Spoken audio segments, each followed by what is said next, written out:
Izay ny mikasika ny resaka mandidina ny taranja basketball indray isika manomboka eto kely sisa efa miantombotra raha marina koa ny fandraisan'ny Madagasikara ilay fihadiana tontakany Afrika ho an'ity taranja ity ho an'ny ekipa pirenena izany latsaky ny 12 taona ny Afro Basketmen io.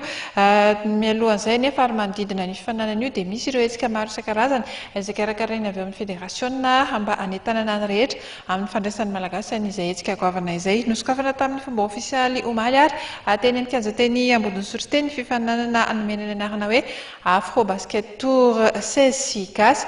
Izy ity dia natokana ho an'ireo tanora zandry mazava ho azy ary ny komisiona ny basket ny fotony no mikarakara izay miaraka amin'ny federasiona malagasy.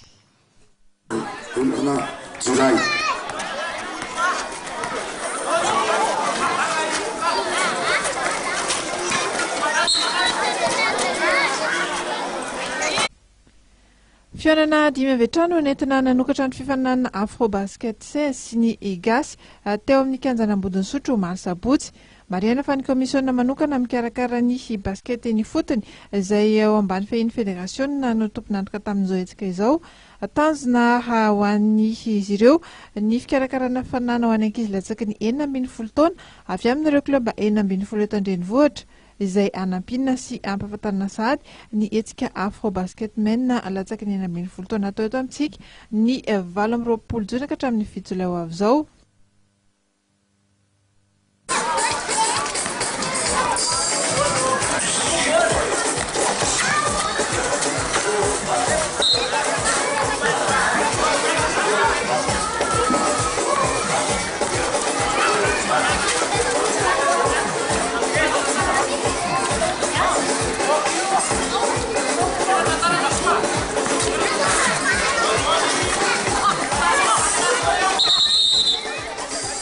Izay eny amin'ireny faritra misy kianja sy tanàna maro mpankafy basket ireny.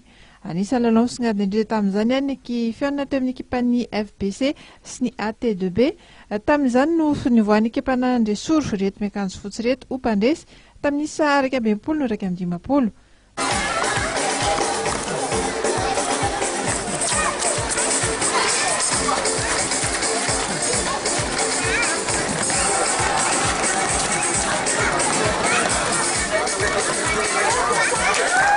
Dampela sasatra dia fantarika tamin'isa 20 no 17 ny ekipan'ny AT2B. Toy izao kosa ireo vokatra hafa ny BCAI Tosy dia nampindrika ny traraindraika tamin'isa 17 no 15. Ny TMB2A Ambohimirary dia alavo ny AMBB Mantrose izay 12 no 17.